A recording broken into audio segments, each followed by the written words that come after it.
Você bota o papel, tem que escrever, você bota a caneta no papel e é impressionante, não sai nada. A gente realmente não sabe as coisas que a gente quer. Mas eu fiz esse esforço, e aí no primeiro dia você escreve ali 10 coisas. Cara, pra você ter ideia, eu colocava assim, eu quero ser piloto de avião. Na época eu jogava golfe, eu falei, eu quero jogar golfe igual o Tiger Woods, porque eu não sabia. E aí você escreve aquilo ali um dia, no segundo dia vira o caderninho e escreve de novo. No terceiro dia escreve, terceiro, quarto, quinto, sexto. Lá no 30º dia vai sobrar, você vai mudando a sua cabeça ao longo do tempo. Lá no último dia você vai estar mais conectado, não quer dizer que você já achou, mas você vai ter as 4 primeiras coisas, vai ser uma coisa muito conectada com o seu propósito de vida, que por aquilo ali, de repente, vai valer a pena você se esforçar um pouco mais, fazer um controle de gastos, para poder fazer pequenos investimentos e mudar a vida e fazer as coisas que realmente faz sentido. Fez sentido para vocês esse exercício? Vão fazer, depois vão lá no meu Instagram e falar, cara, eu fiz, gostei, dá um feedback lá, porque a gente está sempre aprendendo e eu aprendo muito fazendo pesquisa. Então, eu falei um pouco de como o pessoal fala assim, porra, mas a gente vai falar de investimentos, o cara está falando de coisa motivacional. Por que isso, né? Porque eu, durante décadas, eu fui um cara do mercado financeiro, aquele cara que ficava na mesa, com aqueles montes de telões assim, né, que vocês têm essa imagem, e eu era muito ruim de me comunicar. Inclusive, há 10 anos atrás, quando uma pessoa falava assim, cara, me ajuda com os investimentos, você é um cara do mercado financeiro, eu falei, ajudo. É o seguinte, você vai economizar de 10% a 20% dos seus recursos, vai fazer bons investimentos, você vai prosperar e vai ficar rico. Ponto. A minha mentoria, que demora 6 meses, ela demorava 30 segundos. Eu não consegui expandir mais do que isso. E até hoje eu tenho problemas de comunicação, mas estou melhorando. Para você ter ideia, eu tenho pós-graduação em mercado financeiro, na FGV, tenho pós-graduação em matemática, na UNB. Já andei dando uns pulinhos lá na Universidade de Harvard, fazendo curso sobre gestão patrimonial. E nesses eventos todos só se fala da matemática.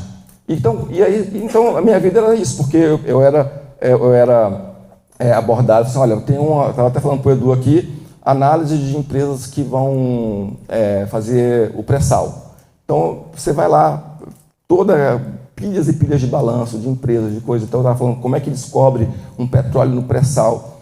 O cara tem um navio que passa ali no mar, né? Tem 2 quilômetros de água, 2 quilômetros de terra, 2 quilômetros de sal, aí o petróleo está a 6 quilômetros lá no pré-sal. Então, o meu trabalho era fazer análise disso, né, para ver se o investimento realmente compensa ou não. E quando eu comecei a ensinar as pessoas a fazer investimentos, as coisas não davam muito certo. Porque intuitivamente, eu tenho as coisas que eu gosto. Porque eu já aprendi a mexer com isso, né? Aprendi a descobrir as coisas e saber que vale a pena fazer investimentos para você realmente conquistar algo mais na sua vida. Então, como as pessoas não sabem e às vezes não se motivam a fazer investimentos, eu tenho que te contar essas histórias, falar um pouquinho de que se você tem mais dinheiro, você vai ao longo da sua vida realizar mais as coisas que você ama. E isso você pode repensar tudo, assim, poxa, compensa eu investir uma grana para comprar uma casa como essa ou fazer mais viagens e experiências com minha família, porque é isso realmente que me motiva. Então, pensar sobre isso vai realmente dar um ressignificado nas coisas e você não vai ser aquela pessoa que chegou lá nos 80 anos e falava assim, poxa, eu até conquistei dinheiro na minha vida, mas se eu tivesse feito outras coisas, eu teria sido mais feliz. Então, vale muito a pena a gente se conectar com as coisas que a gente ama. Faz sentido? Então, eu vou sair da parte agora mais motivacional. Então, pô, esse cara entende de investimentos mesmo? Como é que ele lida com investimentos? Então, vou mostrar para vocês 3 slides para mostrar como que eu lido com os investimentos, como que eu ensino as pessoas a fazer investimentos e por que eu não estou ligado a nenhuma corretora. Apesar de ter sido convidado para ser sócio várias vezes, inclusive agora, neste momento, tem um convite de sociedade em andamento, mas eu vejo que no Brasil a gente é muito enganado pelas instituições financeiras. As pessoas são obrigadas a vender produtos que não faz sentido para o cliente, mas faz sentido porque tem que bater meta. Então, todo assessor, todo gerente de investimentos, toda pessoa que entra na sua frente para falar sobre investimentos, saiba que ela só come, bebe e se diverte com o dinheiro da comissão que ganha no dinheiro que vocês colocam lá. É importante saber isso porque eles têm que ser transformados em nossos aliados. A gente tem que chegar perto deles, na frente deles, com o conhecimento para falar, eu quero isso eu não quero, isso serve para mim, isso não serve, isso não serve. Aí sim, você vai transformar o seu assessor numa máquina de fazer dinheiro. Então vamos lá. Deixa eu mostrar aqui alguns slides. Deixa eu ver. Opa. Deixa eu desligar aqui enquanto eu coloco ali.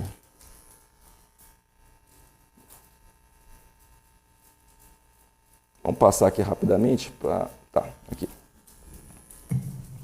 Então, aí agora mudou da água para o vinho, né? As mulheres que estavam assim, poxa, que legal que ele estava contando a história do filho e tal, aí começa a vir esses gráficos aqui, esses eletroencefalogramas aqui, pô, estava tão boa, estava tão motivacional a palestra, agora a gente mudou da água para o vinho.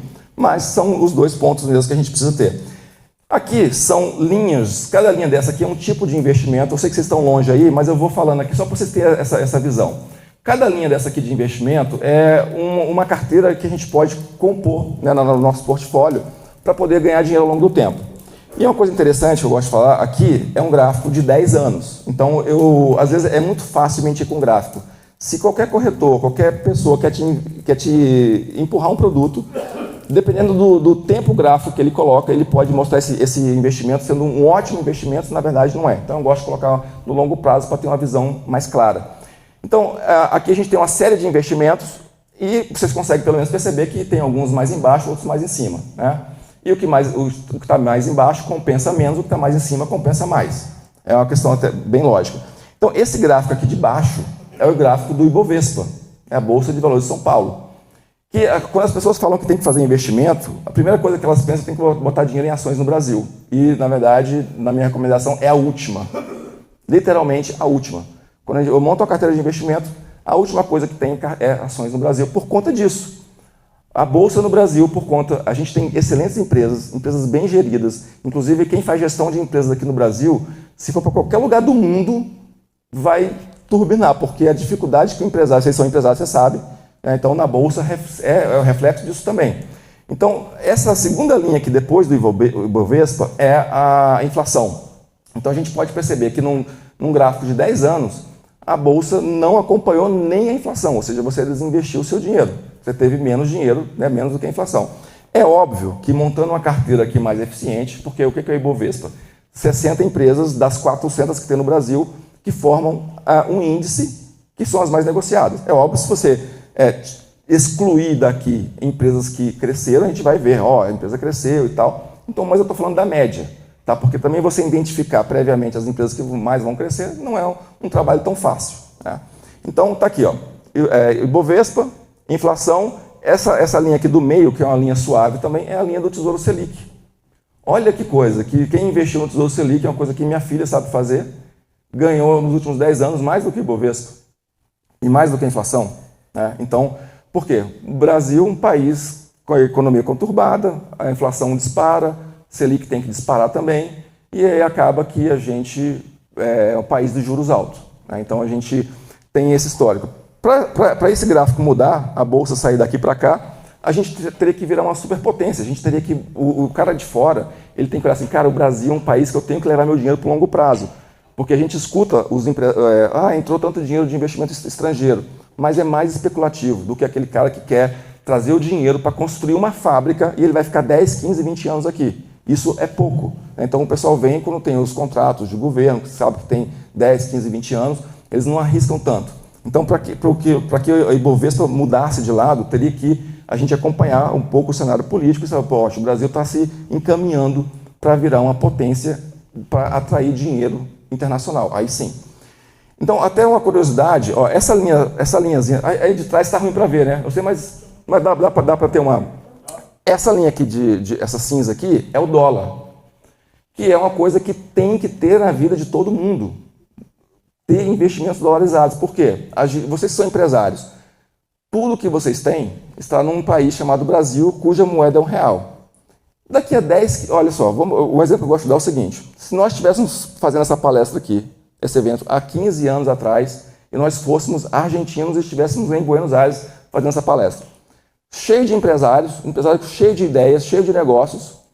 15 anos depois, muita gente quebrou, não por falta de competência, porque o país que ele está quebrou. Eu lembro que eu fui esquiar com minha filha lá em Bariloche, o Com $1 a gente comprava 18 pesos. Agora na crise bateu 300. Então veja como a Argentina empobreceu em moeda forte, numa moeda sólida.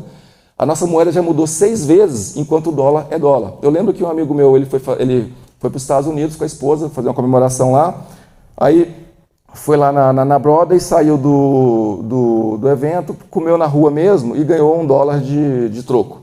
Ele falou assim, e ele tinha ganhado uma coleção de moedas antigas do avô dele. Ele falou assim, e ele tinha uma nota de 1 cruzeiro na carteira. Ele falou assim, porra, vou botar essa nota de $1 junto com a nota de 1 cruzeiro. Quando ele chegou no hotel que viu, a impressão da nota de 1 cruzeiro e a nota de $1 era no mesmo ano. Você vê, o cruzeiro a gente nem lembra mais, aqui tem pessoas que nem cruzeiro, o que esse cara está falando? Mas foi uma moeda que já teve no Brasil, viu? Para as pessoas aqui mais, para as meninas aqui que são as mais novas. Então, e daqui para frente? Na minha opinião, o dólar vai continuar sendo dólar. Pode ter seus problemas, pode ter inflação, mas vai ser sempre uma moeda muito mais forte do que a nossa moeda aqui no Brasil, seja qualquer ela que seja. Então tem que ter. Então veja que se também nos últimos 10 anos você tivesse comprado um fundo cambial, você teria lucrado mais do que Ibovespa. E uma coisa interessante para vocês perceberem, eu gosto de falar que eu não tenho um partido político, quem é no mercado financeiro geralmente fala assim, poxa, eu quero fazer a análise voltada ao seguinte, esse governo vai me trazer mais negócios ou menos negócios? Então é isso, o que está acontecendo no mercado financeiro? Eu não sei se você consegue perceber que daqui, que aqui é 2010, 2011, até aqui, a gente está vendo o Ibovespa cheio de altos e baixos, mas uma tendência de queda. Consegue ver? E aqui teve um momento de inflexão e daqui para cá subiu. Esse biquinho aqui é janeiro de 2016. Em 2016, a Bolsa subiu 100%.